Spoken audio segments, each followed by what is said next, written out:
한번 저를 한번 따라합시다. 당신의 나이가 몇 살입니까? 우리가 흔히 이렇게 우리 한국 사람들이 모일 때마다 나이를 묻습니다. 그 이유는 나이에 대한 애후 때문에 그렇지요. 장유, 유서, 나이가 많은 분들을 어른으로 섬기기 위해서, 그래서 위아래를 정하기 위해서 나이를 묻고 합니다. 그래서 지난주에도 말씀드렸지만 새해가 되면 우리가 나이를 먹게 되는데, 한 부류의 사람은 나이가 많아지는 것을 기쁘게 생각하고 자랑스럽게 생각하는 사람이 있는가 하면, 또 한 부류의 사람은 나이가 많은 것을 감추려고 하는 그런 사람들도 있다라는 말씀을 드렸습니다. 우리가 세상에서의 나이는 우리가 이제 다 참으로 이렇게 새해가 들어서 이제 한 살씩 더 많아지는데, 문제는 영적인 나이가 우리가 몇 살이 되었느냐 하는 것입니다. 저는 오늘 새해의 두 번째 주를 맞이해서 우리 영적인 나이가 몇 살인가 하는 문제를 같이 나누려고 합니다. 우리 모두의 소망은 새해가 되면은 나이가 먹음에 따라서 우리 인생이, 우리의 삶이, 또 내가 하는 모든 일이 성숙하고 발전돼 가는 소망을 가지고 삽니다. 우리 모든 부모님들의 소망은 새해가 되면은 우리 자녀들이 성장하고 성숙해 가기를 소망하고 바라고 있습니다. 우리 아버지 하나님의 마음도 그럴 것입니다. 영적인 우리 자녀들이 새해가 되면은 시간이 가면 갈수록 성장하고 성숙해 가는 자녀가 되기를 우리 하나님 아버지께서는 간절히 바라고 소원하고 계실 것입니다. 아이들이 자라는 모습을 보면은 흔히 성장의 4단계를 거친다 그럽니다. 출생부터 2살까지 급성장합니다. 근데 저는 이 이야기를 들으면서 세상적인 일반적인 우리 성장만이 아니라 신앙의 성장도 비슷한 면이 있다라는 생각을 하면서 이 내용을 소개하려고 하는 것입니다. 보통 이 출생부터 2살까지는 2배로 성장한다고 합니다. 태어나서 2살이 되면 2배까지 성장한다. 그러니까 아주 굉장히 많은 성장을 가져오는 것입니다.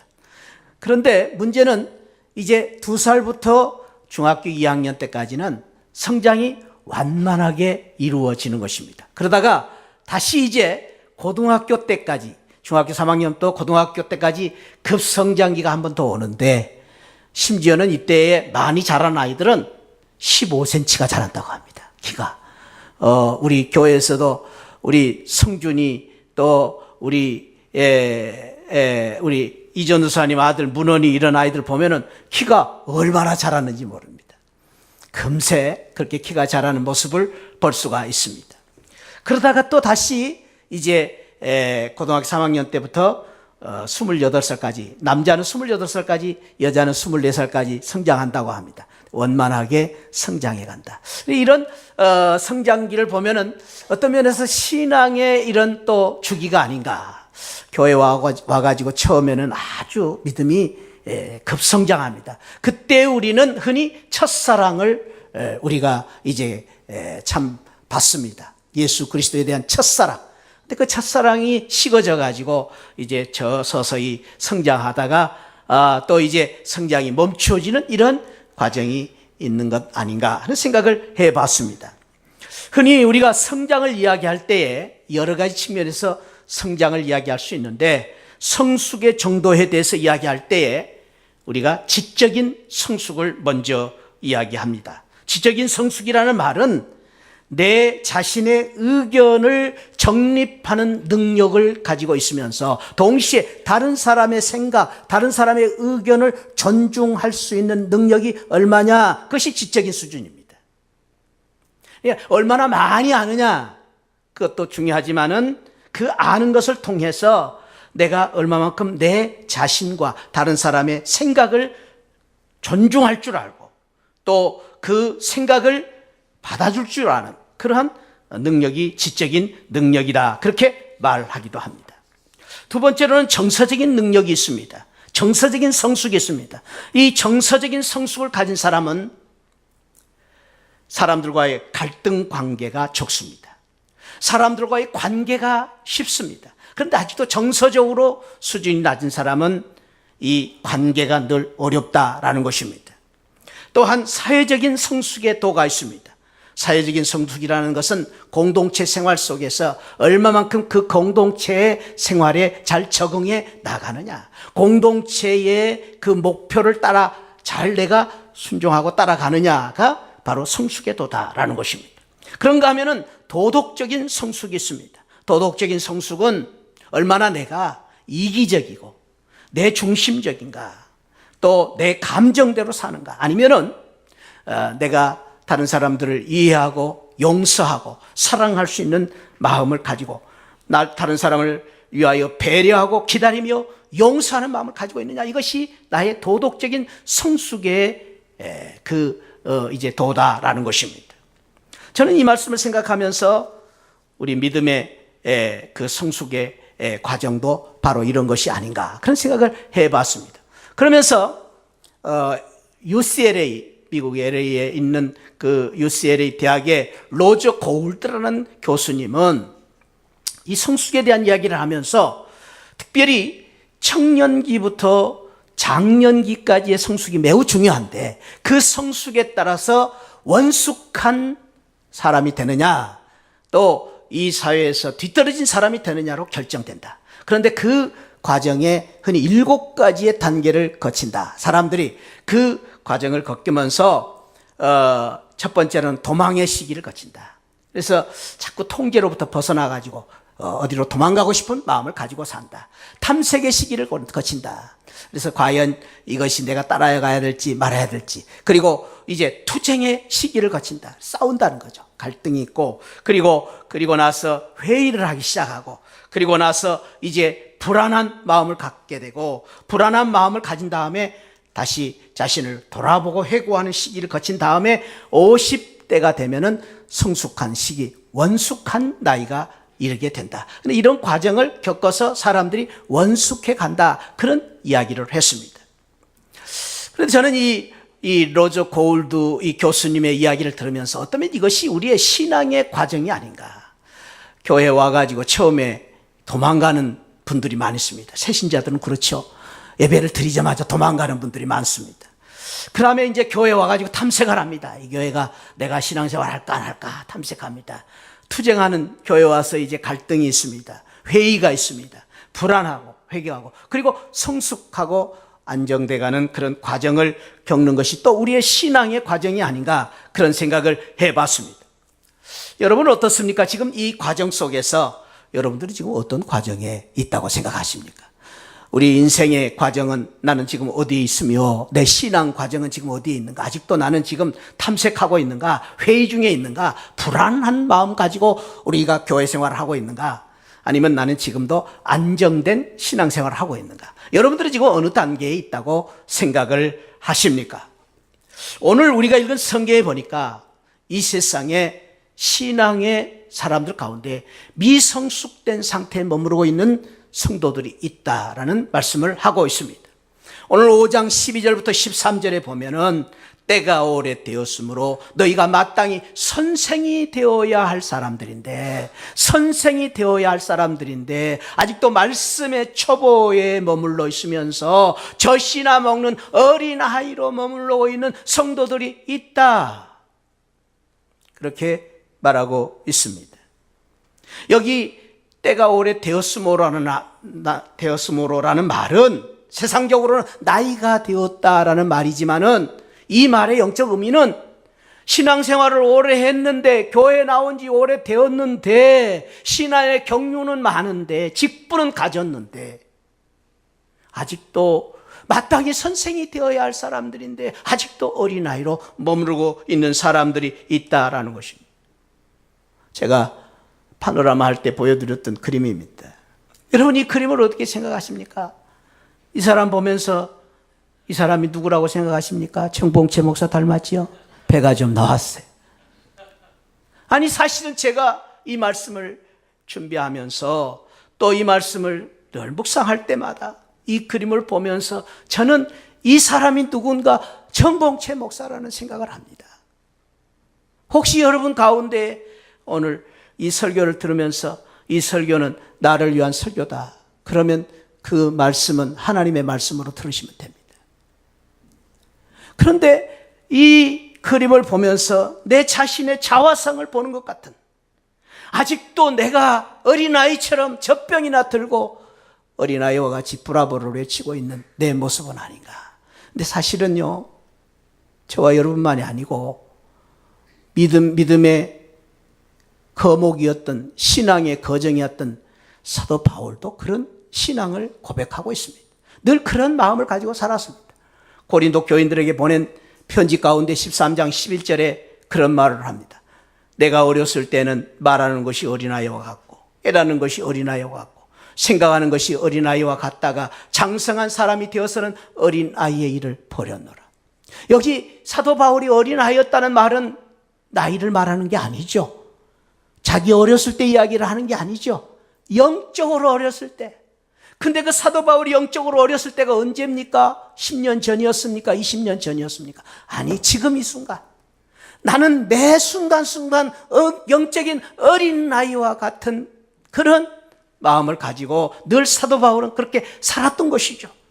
그래서 사도 바울은 늘 앞에 것을 잡으려고 뒤에 것을 잊어버리려고 발버둥을 치며 살았고, 위의 것을 바라보면서 사도 바울은 살았고, 뒤의 것을 버리기 위해서, 어린아이의 일을 버리기 위해서 분토와 같이 버린다고 말했고, 사도 바울은 그 어린아이의 일을 버리기 위해서 나는 날마다 죽노라, 나는 날마다 죽노라, 내가 어린아이의 일을 버리기 위해서 날마다 내 자신을 복종시킨다고 바울은 고백했던 것입니다. 끊임없는 자기의 신앙 성장을 위해서, 끊임없는 성숙을 위해서 발버둥 치고 살았던 사도 바울의 고백을 볼 수 있습니다. 사랑하는 성도 여러분, 오늘 본문에서 말한 어린아이는 내 자신이 아닌가 생각해 봐야 돼. 아니, 그런 마음을 가지고 오늘 본문 말씀을 우리가 들음으로 말미암아, 하나님의 말씀을 들음으로 말미암아 바라기는 저와 여러분들이 이 어린아이의 자리에 머물러 있지 아니하고 장성하고 성장하는 자리까지 나아갈 수 있는, 믿음의 성장한 그러한 자리로 나아갈 수 있는 복된 성도들이 되시기를 축복합니다. 금년에 우리에게 주신 하나님의 도전이요 축복입니다.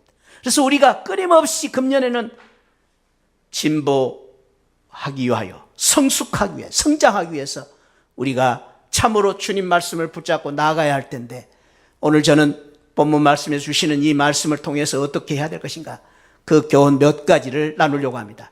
영적으로 우리가 성숙하려면 어떻게 하느냐, 오늘 성경에 보니까 저를 한번 따라하시죠. 도의 초보를 버려라. 도의 초보를 버려라.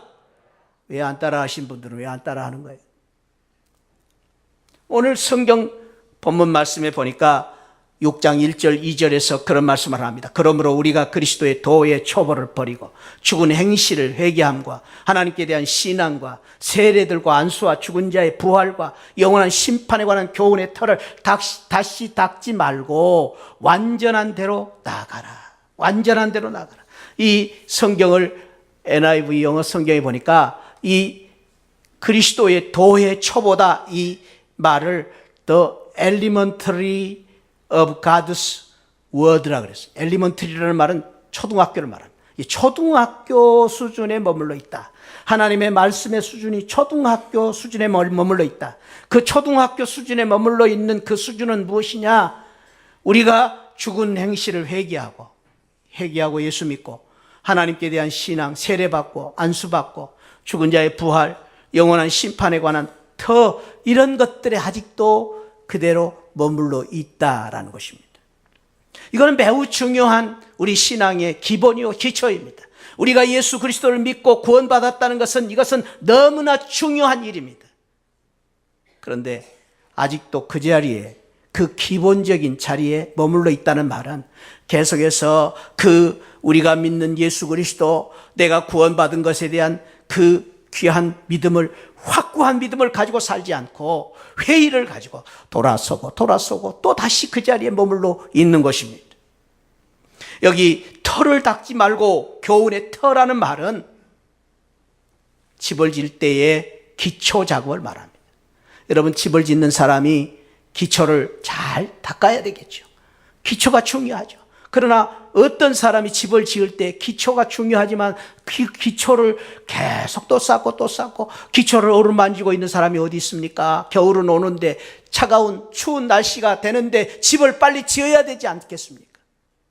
우리 신앙도 마찬가지다라는 것입니다. 우리가 교회를 다니면서 신앙생활을 하면서 예수 그리스도를 믿고 구원받은 것을 감사하면서 회개했던 것을 이제는 우리는 그 회개를 떨쳐버리고 이제는 이 죄가 내 죄가 아니고 이미 내가 회개했으므로 말미암아 하나님 앞에 용서받았다라는 확신을 가지고 그 믿음 위에 기도의 집을 짓고 봉사의 집을 짓고 우리가 헌신의 집을 짓고 섬김의 집을 짓고 한 단계 한 단계 쌓아가야 된다라는 것입니다.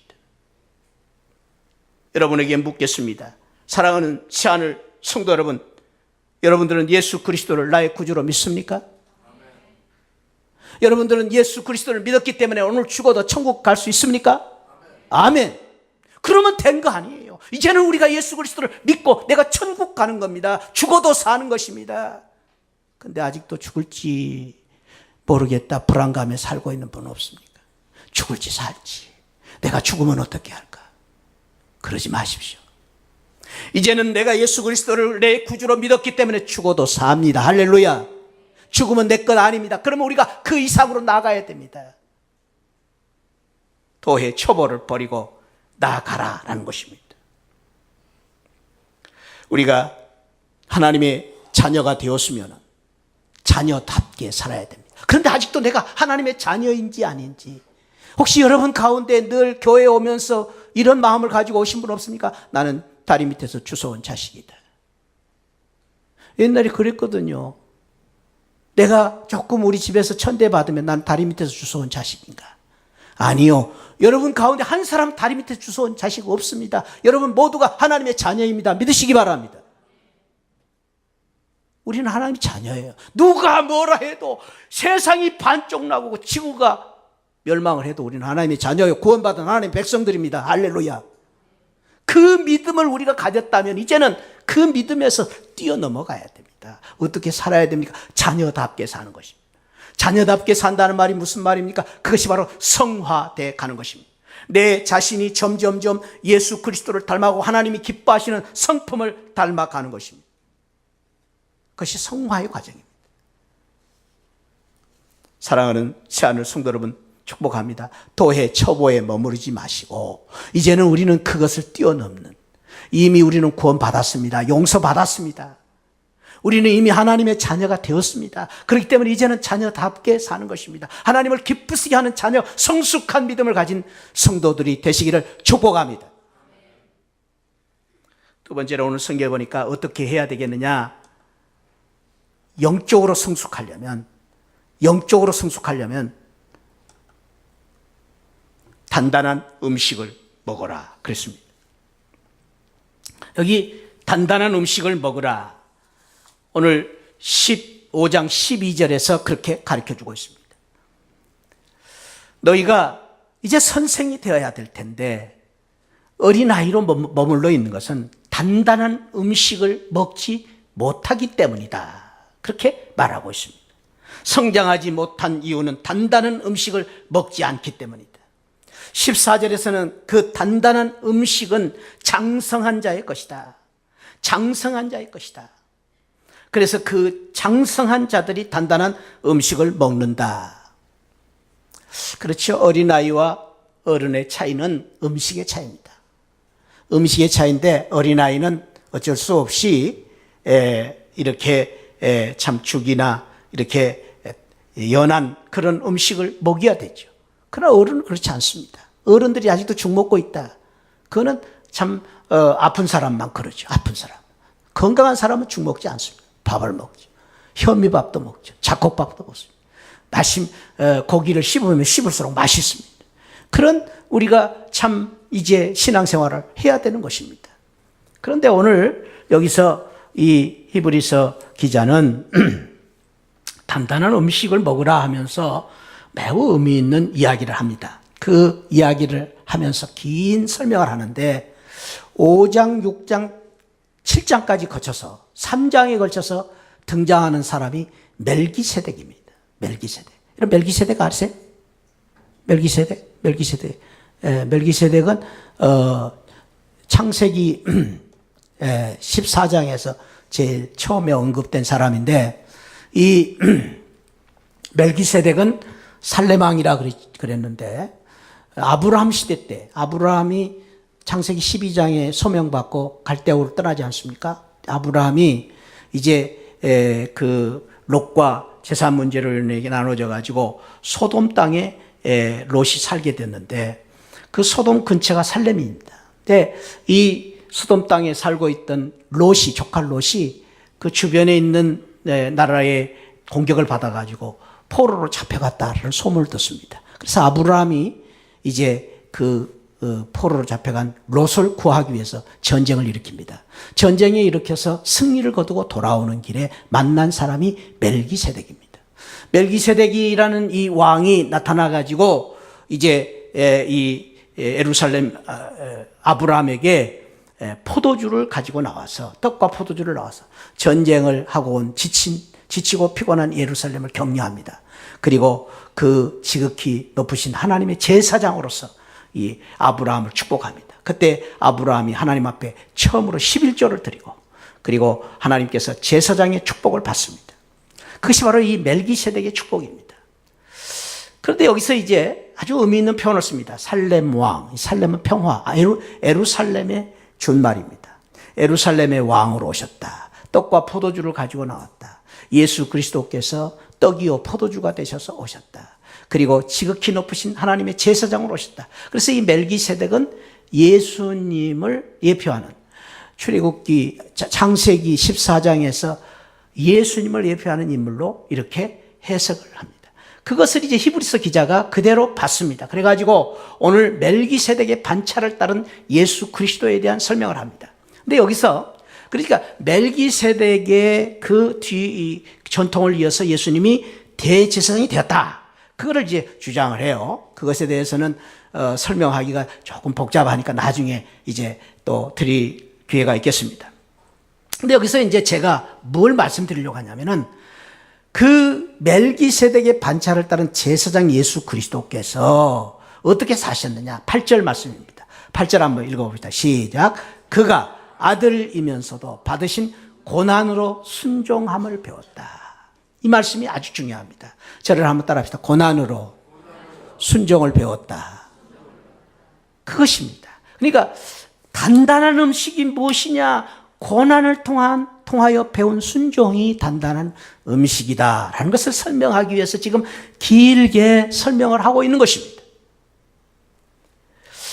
이 예수 그리스도께서 하나님의 아들이면서도 고난을 통하여 순종함으로 말미암아 그것을 통해서 예수 그리스도께서 큰 대제사장이 되셨다라는 것입니다.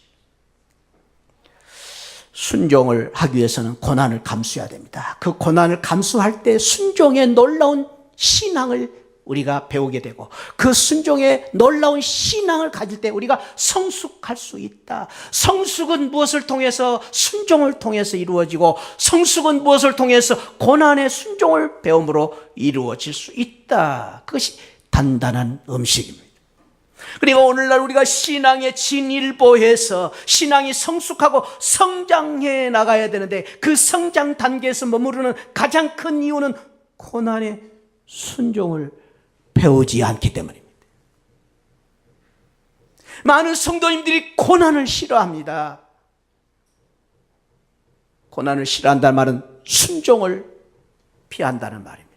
순종하기 위해서는 고난을 감수해야 됩니다. 사랑하는 성도 여러분, 그렇습니다. 우리의 성숙한 신앙은 고난의 신앙입니다.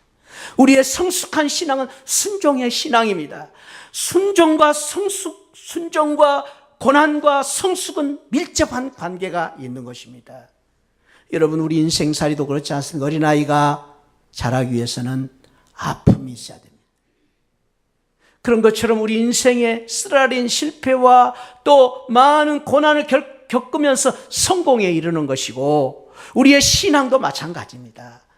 눈물이 없이 영광의 멸관이 없습니다. 십자가 없이 영광이 없습니다. 사랑하는 성도를 잊지 말아야 됩니다. 그래서 우리가 고난 받는 것을 이상히 여기지 말고, 우리가 주님을 위해서 순종을 배우기 위해서 고난 받는 것을 피하지 말고 감당해 나감으로 말미암아 저와 여러분들이 원숙한 신앙의 단계에 이르는 귀한 은혜가 저와 여러분들에게 함께 하시기를 축복합니다.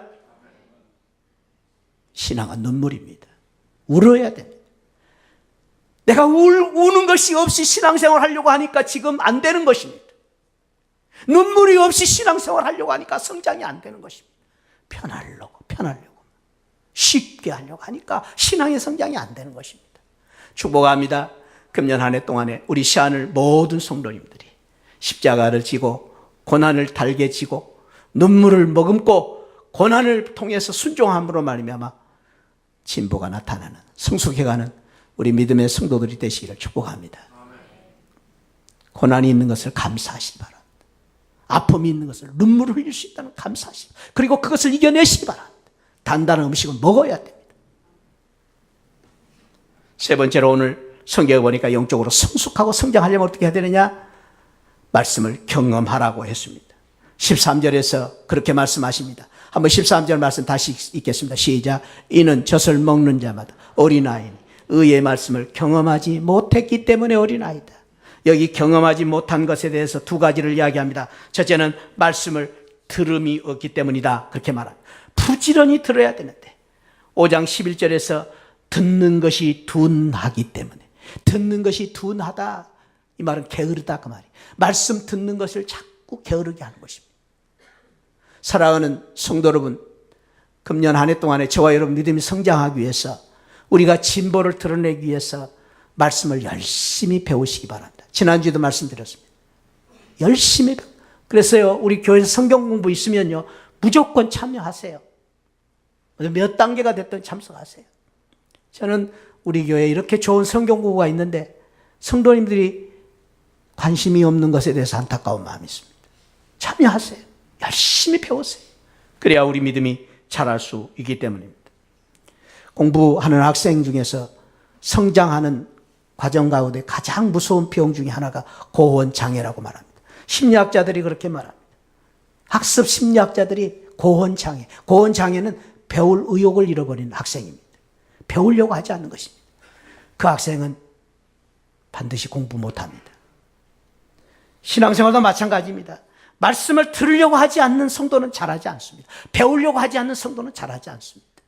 아무리 잘 가르쳐도 배우지 않습니다. 배우지 않으면 소용이 없는 것입니다. 오늘 두 번째로는 경험하기 위해서 말씀대로 살라고 말씀하십니다. 13절에 대저 젖을 먹는 자마다 어린아이니 의의 말씀을 경험하지 못한 자예요. 경험해야 된다. 여기 경험한다는 말은 내가 말씀대로 실천하고 말씀대로 행한다라는 말씀입니다. 우리 주님께서는 말씀을 지키지 아니하는 신앙은 모래 위에 집을 짓는 자와 같다. 그러나 말씀을 지키는 성도는 반석 위에 집을 짓는 것과 같다고 말씀을 하셨습니다. 야고보 사도는 말씀을 지키지 않는 그 신앙은 죽은 믿음이다 그랬습니다.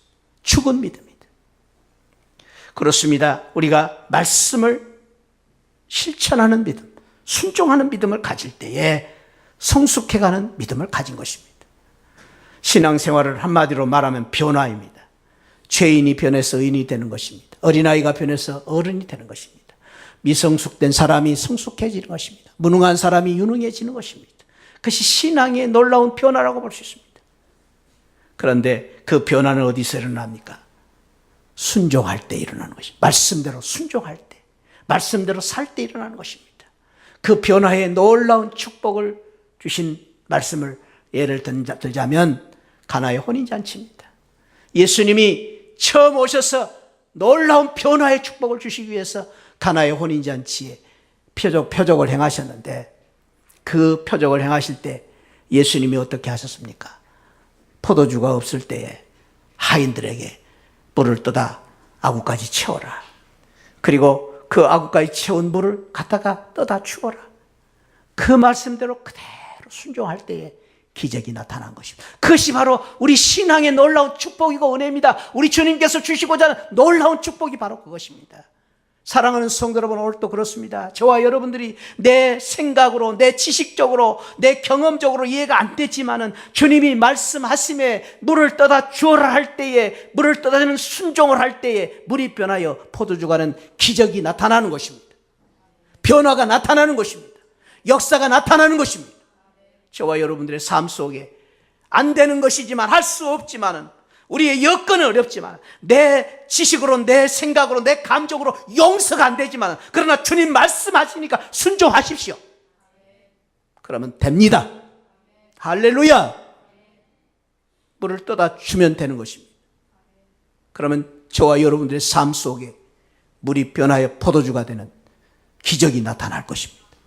금년에 그런 기적이 우리의 인생에, 우리 가정에, 우리 자녀들에게, 우리의 사업 가운데 놀랍게 나타나는 귀한 은혜가 함께 하시기를 주님의 이름으로 축복합니다. 우리가 사는 곳곳마다 이런 기적을 만드십시다. 표적을 만드십시다. 순종하면 됩니다. 주님 말씀대로 순종하면 역사가 일어나는 것입니다. 사랑하는 성도 여러분, 왜 우리가 순종해야 됩니까? 이해가 돼서 순종하는 게 아닙니다. 우리가 마음이 맞기 때문에 순종하는 게 아닙니다. 이유는 한 가지입니다. 예수님이 나의 주님이시고, 예수님이 나의 구주이시고, 예수님이 나의 왕이시기 때문에 순종하는 것입니다. 믿습니까? 여러분들은 우리 주님이 여러분들의 구주이시며 왕이심을 믿습니까? 그렇기 때문에 우리가 순종하는 것입니다. 나를 위하여 독생자 예수 그리스도께서 오셔서 십자가에 죽으시고 십자가에서 나를 위해서 목숨을 주신 주님, 나의 왕이시기 때문에, 만왕의 왕이신 예수 그리스도이시기 때문에 내가 무조건 순종하는 것입니다. 중국의 선교의 아버지라고 하는 허드슨 테일러는 그런 아주 유명한 이야기를 남겼습니다. 한번 저를 따라합시다. 그리스도를 왕으로 모셔라. 예수님도 당신을 왕처럼 대우하실 것이다.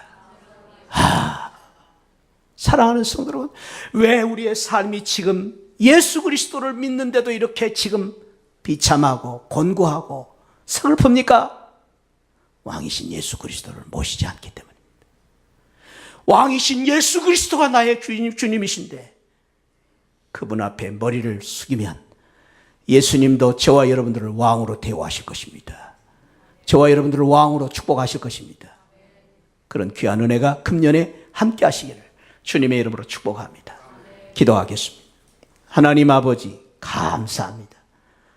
예수님이 나의 구주이시며 예수님이 나의 왕이심을 믿습니다.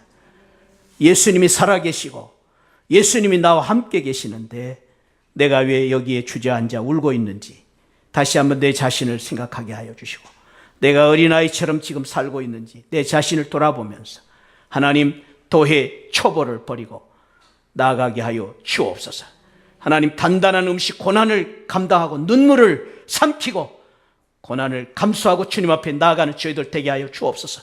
주님 때문에 힘들고 어려운 일을 하는 것을 자랑스럽게 생각하고 주님 때문에 눈물 흘리는 것을 영광스럽게 생각하는 저희들 되게 하여 주옵소서.